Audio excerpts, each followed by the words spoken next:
Bom dia. Vamos dar início à nossa reunião de hoje. Diferente do que fazemos nas outras quartas-feiras, hoje nós vamos ler 3 questões e uma subpergunta que Allan Kardec fez aos Espíritos, e está no capítulo 9 do Livro dos Espíritos. A pergunta 456: veem os Espíritos tudo o que fazemos? E eles responderam: podem ver, pois que constantemente nos rodeiam. Cada um, porém, só vê aquilo a que dá atenção. Não se ocupam com o que lhes é indiferente. A questão 457. Podem os Espíritos conhecer os nossos mais secretos pensamentos? E eles disseram: muitas vezes chegam a conhecer o que desejarias ocultar de vós mesmos.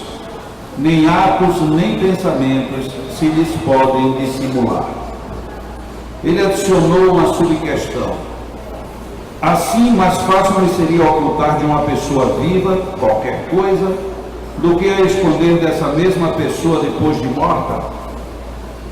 Certamente, quando vos julgares muito ocultos, é comum terdes ao vosso lado uma multidão de espíritos que vos observam. E a questão 458. Que pensam de nós os espíritos que nos cercam e observam?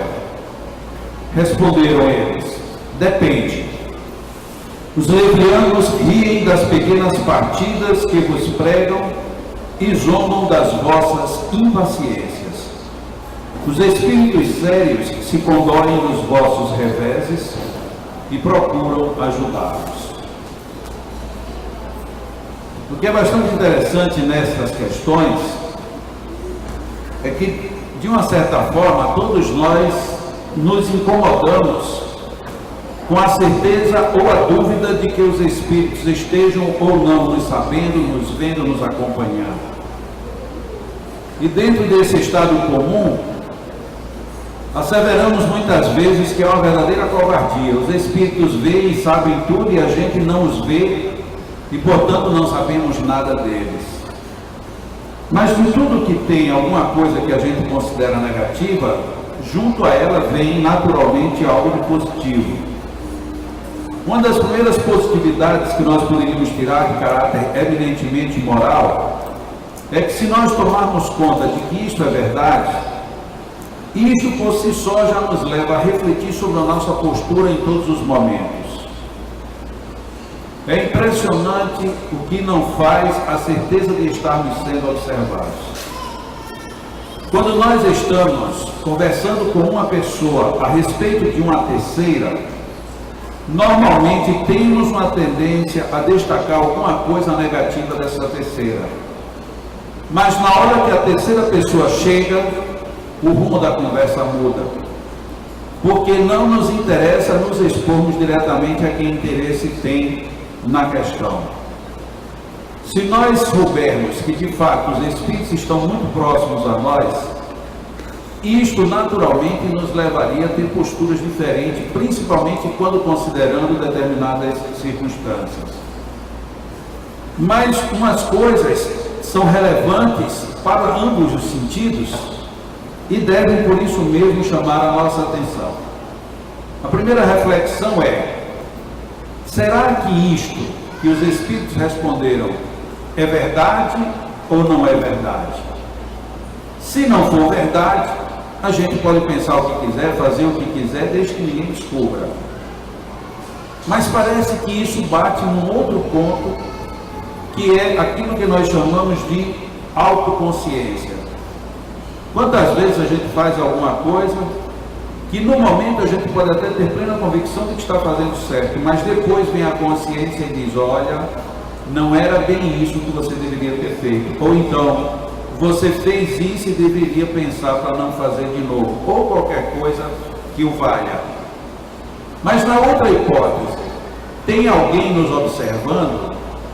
Isto naturalmente nos leva a ter que pensar: será que quem eu imagino que esteja me observando merece observar o que eu estou patrocinando? Será que o que eu estou pensando é bem recebido por quem está entendendo o meu pensamento? E nós aqui nos pegamos dizendo: mas como é que alguém vai ler o pensamento? Se nós temos o conhecimento espírita, essa pergunta não tem cabimento. Por quê? Porque nós aprendemos com o mundo espiritual que os espíritos se comunicam por imagens e não por palavras. E nós sabemos que os nossos pensamentos, apesar de se expressarem em palavras, eles essencialmente são formados de imagens. Tanto é um fato que quando nós começamos a pensar em alguma coisa, de repente nós compomos toda a ideia, mas levamos um tempo às vezes muito largo para externar aquilo que nós pensamos, evidenciando que a nossa linguagem articulada ela é muito mais lenta do que a formação do conjunto de imagens que dá o sentido que nós percebemos. Por isso é que quando nós sonhamos, temos dificuldade de definir, de descrever aquilo que nós vimos e vivemos, porque nós recebemos todo o impacto da imagem. E isso se transforma, quando queremos traduzir em letras e em palavras, se transforma em algo que fica quase que totalmente sem sentido. Os espíritos percebem os nossos pensamentos, não porque surgem nuvens negras, azuis, cor-de-rosas, porque o processo de emissão de imagens é aberto. É mais ou menos como um canal de televisão ou de rádio que joga no ar o seu sinal. Na hora que você tem um aparelho que capta essa imagem ou este sinal, simplesmente o aparelho é captado, a não ser que isso saia codificado. Então temos uma saída. Eu posso ter as minhas ideias controladas sob um determinado codificador. E que codificador é este? O codificador que se coaduna no nível de consciência responsável. Prefiro dizer assim do que chamar moral, porque moral para muitas pessoas que não têm nenhuma, não ter nenhuma é que é moral. Mas na hora que nós temos os padrões, que mesmo quem é imoral sabe o que não tem moral, dentro deste padrão nós estaremos emitindo aquilo que pode ser sintonizado com quem esteja numa faixa superior. Então também temos os decodificadores. Mas a questão é, nós lançamos para o espaço o nosso conjunto de imagens em aberto. E na hora que ele vai em aberto, qualquer um pode captar. A observação interessante dos espíritos é: mas eles não se ocupam com o que lhes é indiferente. É a mesma coisa, se eu estou querendo sintonizar uma emissora, eu sei que tem sinais de muitas outras, nenhum sinal das outras me interessa, só me interessa aquela. Da mesma maneira, quando nós temos a nossa atenção voltada para um determinado foco de conversa, por exemplo, e muitas pessoas começam a fazer ruído. No primeiro momento aquele ruído nos incomoda, mas logo depois a nossa atenção concentrada no nosso foco parece que gera uma abstração dos outros ruídos estranhos. Os espíritos procedem mais ou menos assim. Quando se diz, portanto, que quanto pior nós pensamos, pior temos companhias, não é porque Deus quer que seja assim, é porque é uma questão de emissão de imagens. Eu estou usando apenas esta palavra. Estamos jogando no espaço uma imagem que só atrai quem se interessa por aquilo. E automaticamente essa atração se dá por um efeito natural e não de castigo. Na segunda questão, quando ele pergunta se eles podem conhecer os nossos mais íntimos sentimentos e pensamentos, os Espíritos disseram muitas vezes, o que já nos abre o leque de dizer que nem sempre, porque muitas vezes não são todas as vezes. Mas o problema é que esta é uma questão muito importante na nossa vida. Muitas vezes nós dizemos, eu não quero isso, mas a gente vibra tanto, não quero, que esse não quero é o que aparece no primeiro plano. Da mesma maneira, quando a gente diz eu quero, mas no fundo não quero, é como se aquele eu quero fosse uma emissão de cobertura naquilo que a gente de fato está escondendo de nós mesmos. É por isso que muitas vezes as pessoas que têm algumas percepções mais sutis Elas identificam nas criaturas o sentido de vibração. Não é por menos que muitas vezes a gente chega perto de alguém, a gente está sorrindo, dando a maior gargalhada, e a pessoa diz: o que você tem que você está triste? Ah, mas eu não estou triste, eu estou rindo. Sim, você está rindo de dentro para fora, mas você está triste. Mas você me conhece para poder dizer isso? Não, eu não lhe conheço, mas eu sei que você está triste. Ah, você está louco. Só que aquela pessoa diz assim: como é que essa pessoa descobriu que eu estava triste? É por conta da nossa emissão verdadeira. Quando Jesus diz assim: vós podeis fazer o que faço e até mais, e coloca uma única condição: se quiseres, esse querer é quem é o determinante. Só que não é um querer exterior, é um querer interno, é um querer matizado dentro da nossa própria estrutura. Então, quando eu emito um pensamento dizendo: eu não quero que ninguém saiba disso, eu não quero que ninguém saiba disso, eu não quero que ninguém saiba disso, e começo a vibrar só nisso, todas as vezes que eu digo: eu não quero que ninguém saiba disso, isso é o que brota. E aí todos os que estão naquela faixa captam, porque se torna um sinal forte. Um dia eu já comentei aqui, nós temos o hábito de dizer: eu quero uma coisa, mas aí a gente acrescenta logo em seguida: mas eu sei que é difícil. Eu quero uma coisa, mas eu acho que só na outra vida. Eu quero uma coisa, mas quem sou eu para merecer isso? Ou seja, a nossa emissão do eu quero, ela está totalmente embotada e comprometida com o que nós acrescentamos logo no impós. Isto enfraquece sobremaneira. Eu quero um emprego, eu quero trabalhar.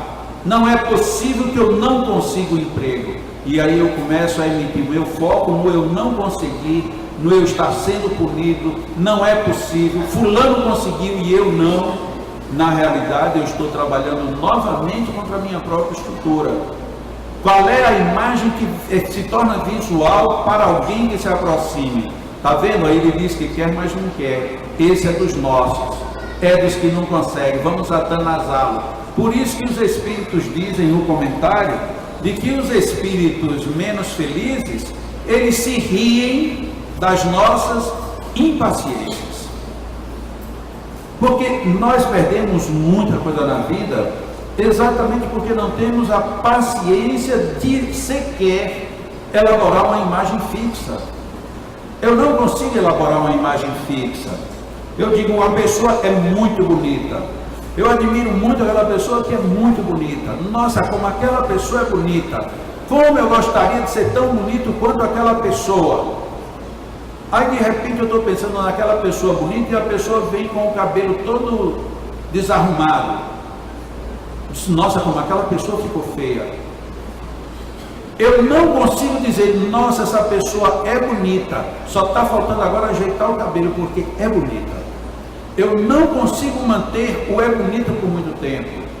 Se a gente diz assim: pelo menos desta vez o governo fez alguma coisa boa, mas também depois de tanta desgraça, ou seja, a gente volta para a imagem ruim. É impressionante como nós não conseguimos ter um padrão elevado. E aí ficamos na dúvida: por que o mundo espiritual superior não toma conta de mim? Porque nem eu tomo. Eu não dou conta da minha própria vida. E aí depois eu digo: como é que eu posso ser feliz se Deus não me ajuda? Mas Deus nos ajuda dando as condições que nos faltam. E esse é um grande problema nosso. Nós vivemos querendo ter paciência. Como é que a gente vai saber se tem paciência se não somos testados? Eu quero saber se eu vou ter resistência. Ok, para você ter resistência, o que você precisa fazer? Ficar sentado. Quer dizer que você vai adquirir a resistência sentado? Levante-se, ande, vá para a academia, faça esforço, se dedique mais. Mas a gente quer resistência deitado, a gente quer paciência sem ninguém vindo nos incomodar, a gente quer vencer sem testes. E quando vem o teste, a gente reclama.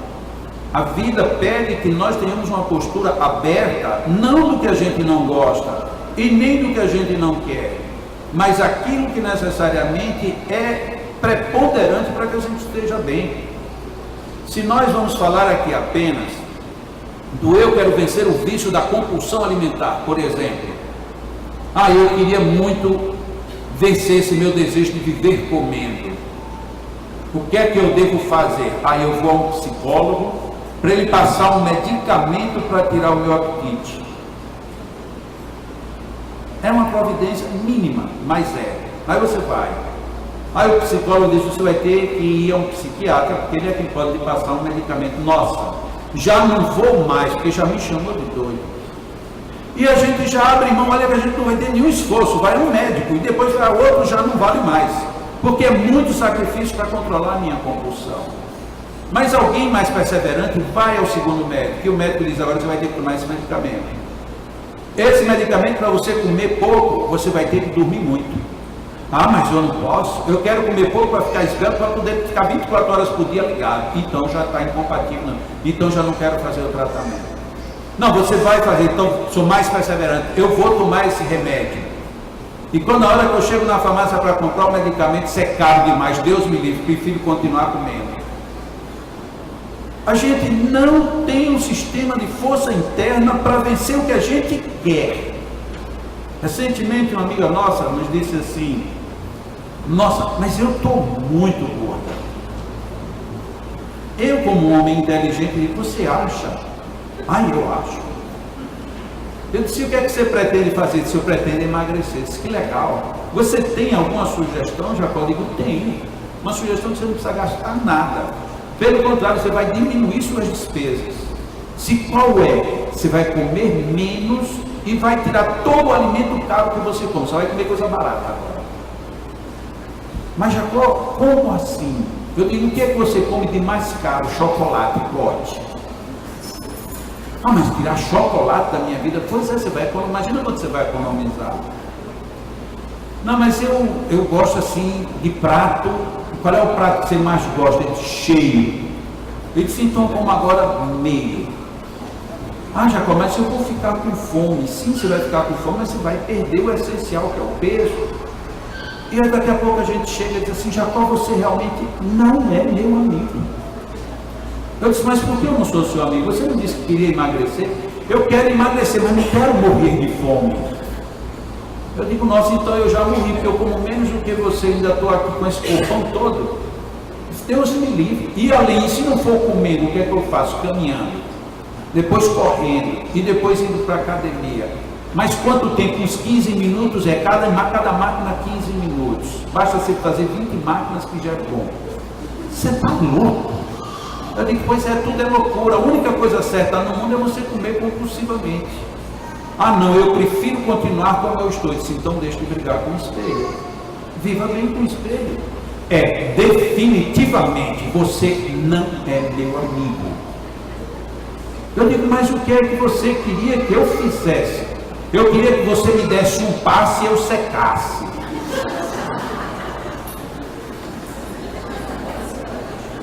É mais fácil fazer uma fábrica de carne seca, de carne de sol, porque é o que nós queremos. A gente quer, mas não quer o tempo inteiro. O nosso foco é outro. O meu foco não é nem ser gordo, nem ser magro. O meu foco é eu continuar comendo muito, não fazendo exercício e por aí afora. Jacó, como é que eu faço para me livrar daquela criatura? Eu digo: simples, não vá mais falar com ela. Ah, mas eu não resisto. Então você não está querendo se livrar da criatura. Como é que eu deixo de receber trote no telefone? Simples, quando alguém disser alô e você perguntar quem é, não é uma pessoa que não vai se identificar, você simplesmente desliga o telefone. Ah, mas eu não resisto. E sim, então escute. Porque não existe mágica. As palavras de Jesus são próprias. Se quiseres, nós precisamos aprender, no mínimo, a querer o que a gente diz que quer. Eu quero estar bem, esteja. Ah, mas você não vive a minha vida. De graças a Deus. Você vive a sua vida e eu vivo a minha. É dessa maneira que a gente aos poucos vai vencendo e vai deixando de se apresentar ao mundo negativo. Porque uma das coisas mais comuns que a gente vê na casa espírita é a pessoa chegar e receber duas notícias. Você é médium, isso é uma delas. E a outra, você é obsidiado. Grande novidade, nenhuma das duas é novidade. Porque todo mundo encarnado é obsidiado e todo mundo encarnado é médium, com mais ou menor grau de intensidade.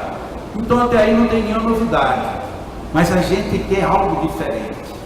Aí quando a gente sabe que é médium, alguém pergunta, mas médium do quê? E aí você tem que inventar um negócio bem sofisticado, porque senão também não vale aquela notícia.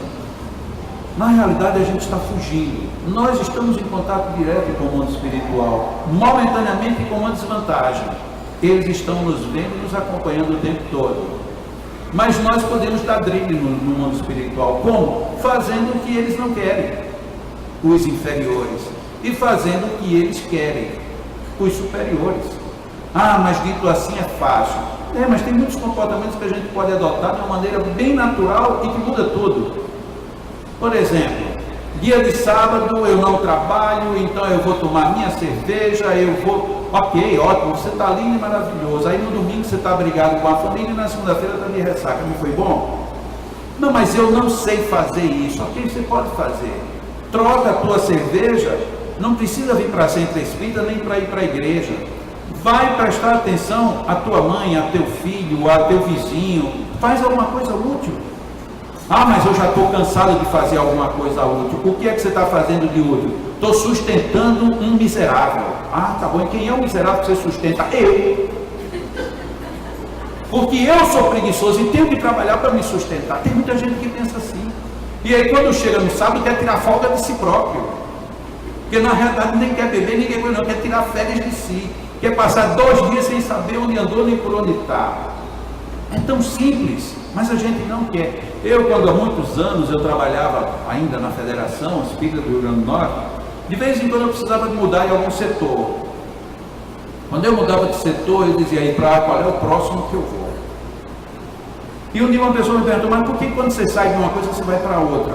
E você não aproveita e não já saiu? Não, eu estava trabalhando nisso, já que não me querem mais, você já se livrou de um problema. Eu disse, não. Porque existe sempre a hipótese de eu estar sob a sujeição de uma influência, seja minha, seja do outro, seja de alguém. Eu sei que eu estou fazendo um trabalho bom, mas eu não posso mais ficar aqui. O que é que eu vou fazer? Vou fazer um trabalho bom no outro lugar que eu for. Por quê? Porque em vez de eu ficar na onda do obsessor, ele é quem tem que entrar na minha. Já qual você acha que desse jeito você já ajudou algum obsessor? Eu acho que já.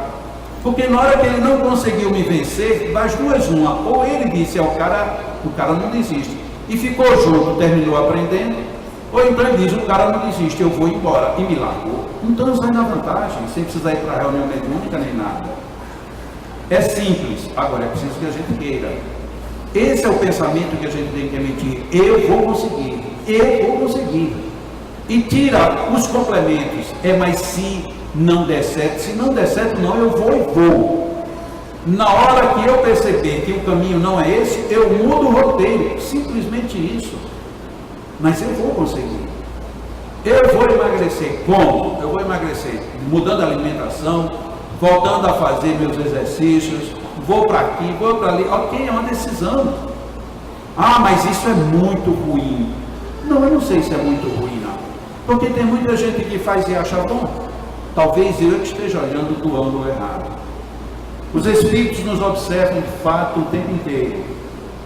O nosso problema é que tipo de espíritos eu quero que fiquem me observando. Se a gente não se cuidar, a gente vai ter cada observador de péssima categoria. Mas se a gente cuidar, a gente vai ter grandes e excelentes observadores. Como encerraram os espíritos dizendo, os inferiores se riem de nossos erros e das nossas impaciências. E os bons, eles ficam tristes com os nossos equívocos, mas nos ajudam para superá-los. Eu prefiro, pelo menos, ficar buscando esse segundo tipo de companhia. Vamos relaxar. Vamos agora, nestes minutos que antecedem o início da aplicação dos passos, pensar mais objetivamente nas graças e nas bênçãos que recebemos de Deus. O nosso ambiente está cheio de estímulos para todos nós, estímulos para que sejamos bons e melhores. O nosso ambiente está saturado de amigos espirituais que aqui vêm, assim como nós, tanto para serem socorridos, mas sobretudo para nos socorrer. Aqui neste ambiente, nós temos contado sempre com a presença de Jesus através de mensageiros diletos e amigos, que nos trazem o conforto, a reflexão, que nos sugerem a melhoria espiritual e uma postura de renovação íntima verdadeira. Nesses momentos em que os Espíritos nos envolvem em bênçãos, é um momento muito especial em nossas vidas para aproveitarmos toda esta energia, toda esta ambientação, toda esta harmonia. Este é o momento ideal para dizermos: sim, Deus, muito obrigado, Senhor. Sim, Papai do Céu, nós vamos conseguir. Nada disso é perene, apenas a nossa vida continua. A nossa vida é maior do que qualquer coisa, mas nós podemos fazer da nossa vida uma opção de alegria real, de felicidade mais intensa e plena. E é isto o que nós vamos fazer. Nós vamos pensar neste momento numa imagem de extrema felicidade que já vivemos. Um abraço inesquecível, um reencontro que ansiávamos há tanto tempo, um filho que chega, um irmão que nos visita. Vamos nos lembrar das conquistas que tivemos, aquelas conquistas bem honestas e íntegras, das nossas vitórias pessoais na escola, na profissão, no lar, na rua, nos ambientes os mais diversos. Revivamos neste momento esses instantes de intensa harmonia, de intensa felicidade, para abrirmos espaço para que os fluidos deste ambiente entrem de uma maneira mais profunda, alcançando-nos a essência da alma. Inspiremos pedindo a Deus as suas bênçãos. Inspiremos pedindo a Deus a sua proteção. E expiremos agradecendo e louvando a Deus. Neste momento, os nossos magnetizadores unem as suas energias com as energias do mundo espiritual. E que oceano maravilhoso é este, que nos cobre, mas não nos afoga, que nos tem dentro e nos dá vida, que nos dá harmonia. Que oceano maravilhoso é este, um oceano de boas e refazentes energias. Quando sentimos os nossos corpos vibrando de uma maneira pouco comum, mas numa intensidade agradável, como a nos dizer numa voz divina: estou contigo, estou aqui para que estejas bem. Captemos, busquemos receber, abramos a nossa mente e o nosso coração, confiantes em Deus, confiantes em tudo que há de mais elevado, confiantes de que estas energias nos penetram. Sintamos esta penetração e nos deixemos abertos para continuar recebendo todo este oceano de energias renovadas.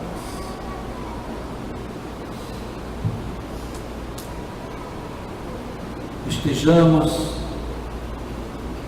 conscientes de que o bem quer sempre o nosso bem, de que o bom e o justo está sempre nos convidando para os caminhos da perfeição. Deixemos que os nossos anjos protetores nos abracem, nos fortaleçam, nos transmitam as suas energias. Inspiremos as bênçãos de Deus e expiremos a nossa gratidão a Ele. Inspiremos estas energias ao nosso dispor e expiremos o nosso agradecimento aos nossos protetores. Inspiremos a saúde e a harmonia e devolvamos à vida a nossa gratidão. Os nossos magnetizadores se retiram para fazer a magnetização de nossas vidas. E nós continuamos em silêncio de alma,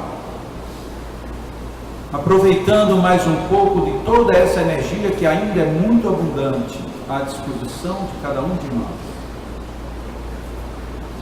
E agradeçamos ainda mais em oração todas essas bênçãos que recebemos agora e que ainda iremos receber ao longo do dia. Permaneçamos em oração e em espírito de gratidão. Que assim seja.